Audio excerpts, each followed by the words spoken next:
Every package holds a little mystery. Inside each box is a new story waiting to be discovered. Join me as I unbox, explore, and share the finds, the feels, and the surprises. Welcome to Parcel Diaries, stories inside every box. Good day mga ka-online shoppers! For today's video, we will unbox and review an auto-darkening welding helmet. Nabili ko to sa Shopee, 287 pesos ang price. Free na yung shipping fee papunta dito sa Davao City. Madaming design na pagpipilian pero I choose the simplest and the cheapest one, which is plain black. Baka interesado rin kayong bumili nito kaya ilalagay ko yung link ng shop sa description box. We will review this product after this uncut unboxing. Okay, unbox na natin to.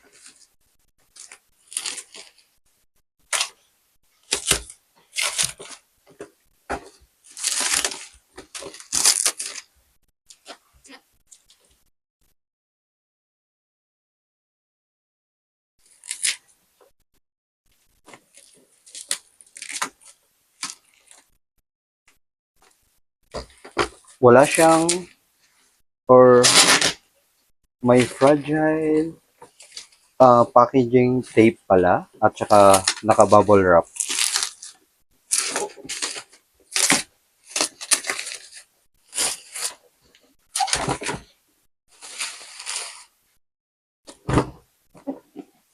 Auto darkening welding helmet.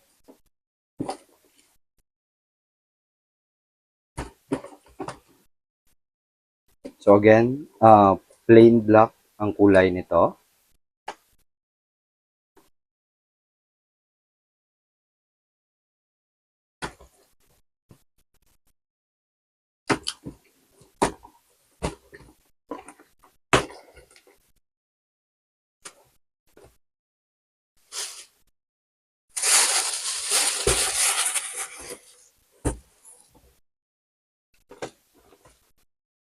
So ito na yung helmet.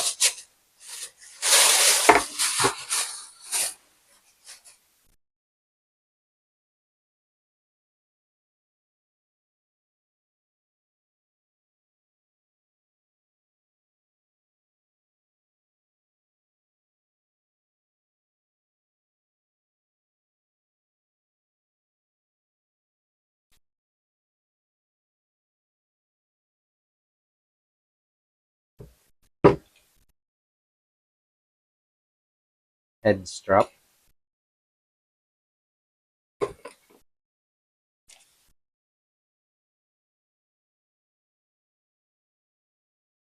Instruction manual.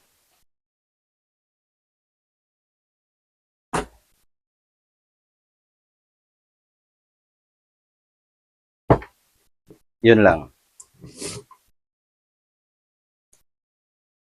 So, install natin to mamaya at i-review na din natin tong product.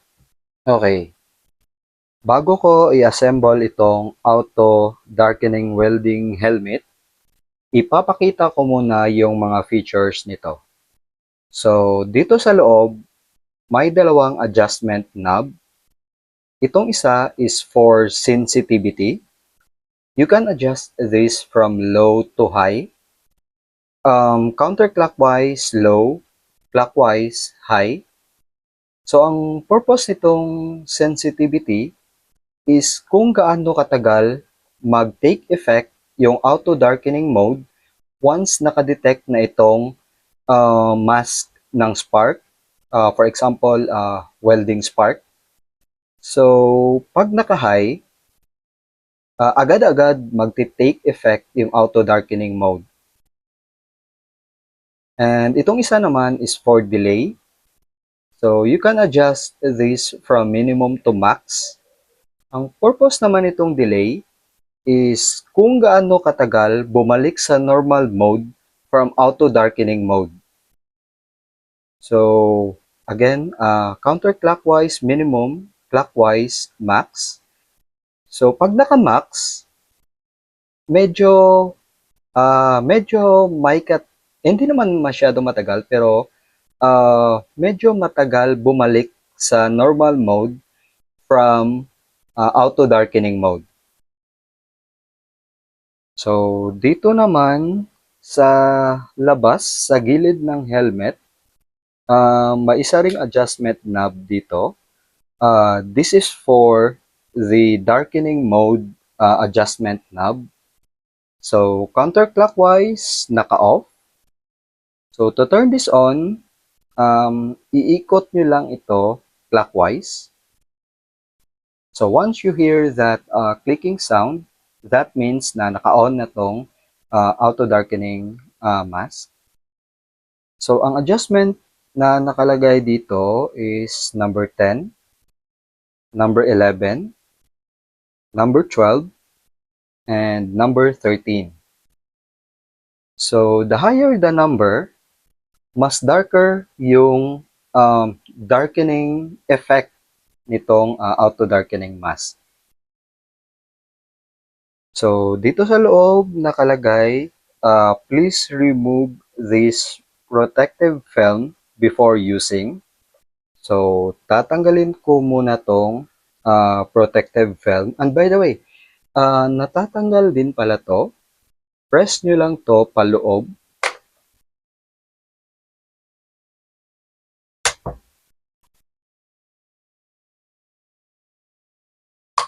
Okay. So, natatanggal din to. Pag tinanggal natin to,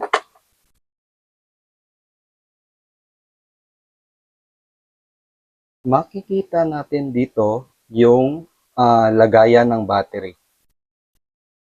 Ito, dito sa taas.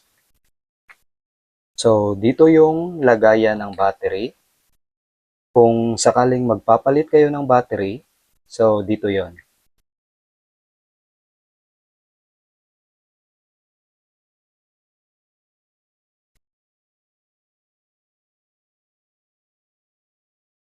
So, ipopost ko muna tong video. Tatanggalin ko muna tong protective film dito. At saka dito. Okay, i-post ko muna yung video. Okay.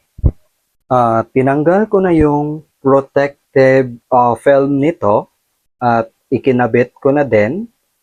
And ikinabit ko na din to. Pati yung sa harap, back to back yung protective film nito, tinanggal ko na. And ikinabit ko na din.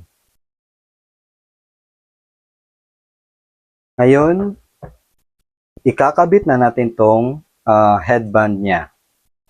Ang problema dito, hindi nakalagay sa instruction manual kung paano ikabit to. So, ang ginawa ko, inaral ko na lang. Ngayon, ipapakita ko sa inyo.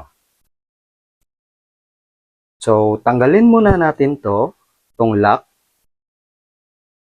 Tong knob na to, ito ay for lock. Washer. At ito, may nakausling plastic. Ang purpose nito, para to dito sa tatlong butas sa gilid ng mask. May tatlong butas dito. So, ipapasok to dito. Ito, sa tatlong butas. Ito ang purpose nitong nakausling plastic. Para to dito. So, ipapakita ko mamaya kung paano or anong purpose nito. Then, ito. Last, ito. So, ito, ang purpose nito, na-adjust nyo kung gaano kalapit o kalayo yung mukha nyo sa mask. So, pag dito siya, so mas malapit yung mukha nyo sa mask.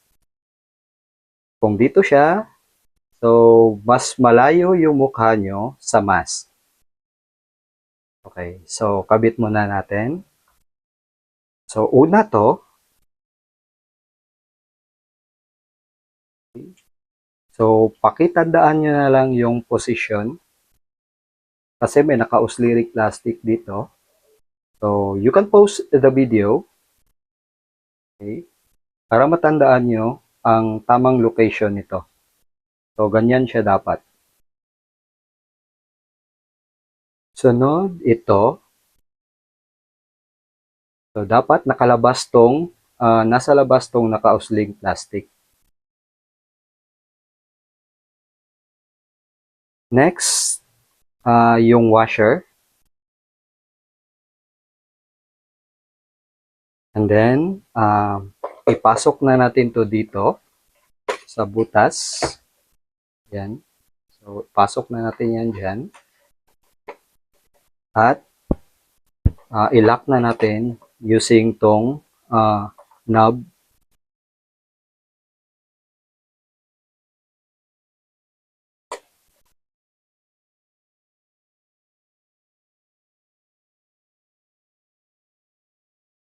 Okay, so ganun din sa kabila.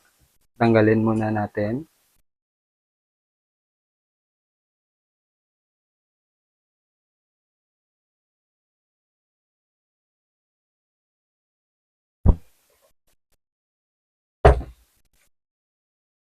Okay, so ito, ganito yung position nito. So, tandaan nyo na lang. Okay.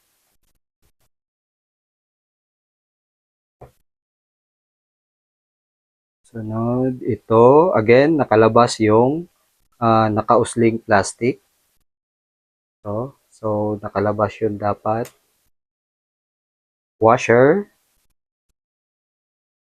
Pasok dito sa butas. And i-lock using tong knob.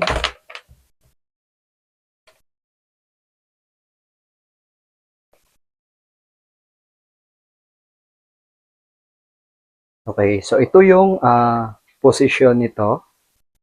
Sa taas to. At by the way, na-adjust din ito. Depende sa preference mo. Depende sa size ng ulo mo. So, kung mas maliit yung height ng ulo mo, pwede mo tong isagad dito.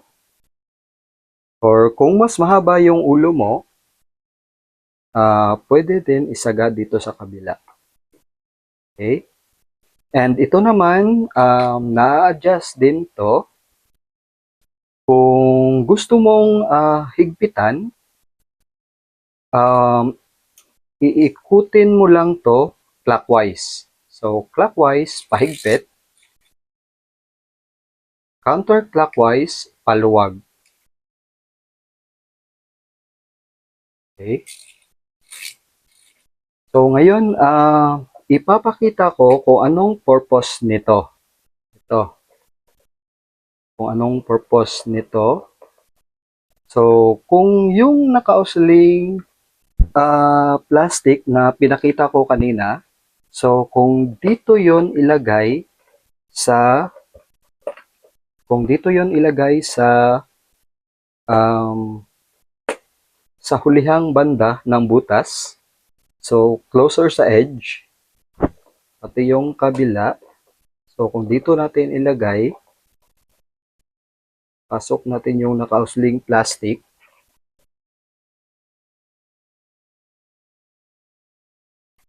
okay, so kung ganyan, pag itataas nyo tong mask,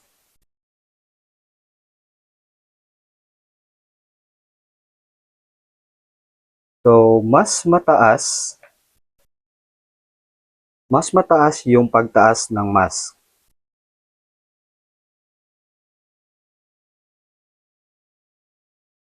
So, mas mataas yung pagtaas ng mask.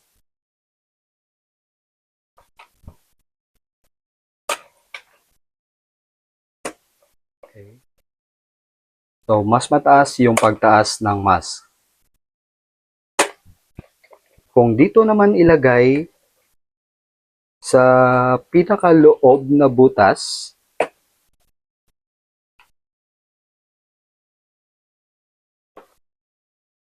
so, kung dito sa pinakaloob na butas, mas maikli yung pagtaas ng mask. Okay? So, mas maikli siya. Ang problema dito, natatanggal siya. Natatanggal yung lock niya. So, parang useless din to. No? Hindi siya mag-lock. Napapasok siya, pero natatanggal din. No? Useless. Useless tong feature na to para sa akin kasi natatanggal din. Okay, so ready na to. I-check natin, ita-try natin sa labas. Check natin kung effective ba tong auto darkening mask nito. By the way, nakalimutan ko tong ipakita kanina. Dito pala sa harap ng welding mask, may dalawang sensor dito. Ito. Yan yung nagdi-detect ng spark. So, once na may na-detect to na spark, like welding spark, doon na nagti-take effect yung darkening mode nito. And may solar charging capability din pala tong mask na to. So, once na may spark, automatically, nagcha-charge yung battery nito. So, ito, may solar panel siya dito. Okay, so, try na natin sa labas.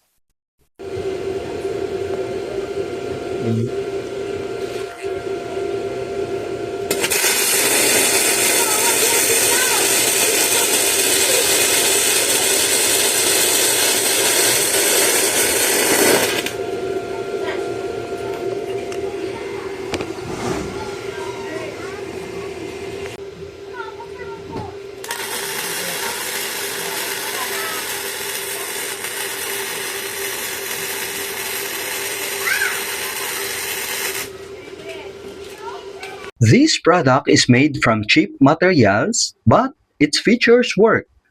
So, if you're on a tight budget and you just need an auto darkening welding mask for your DIY projects, then go for this product. Its auto darkening feature performs well, comfortable to wear, and most of all, very affordable. However, if you'll need a heavy-duty auto darkening welding mask, go for the branded and more expensive ones which are made from good quality materials. Sana kahit papano ay nakatulong sa inyo ang video ito. Thank you for watching. If you like this video, please don't forget to like, subscribe, and hit the notification bell icon as well para updated kayo sa mga upcoming ko pang video. Shop wisely mga ka-online shoppers. See you on my next video.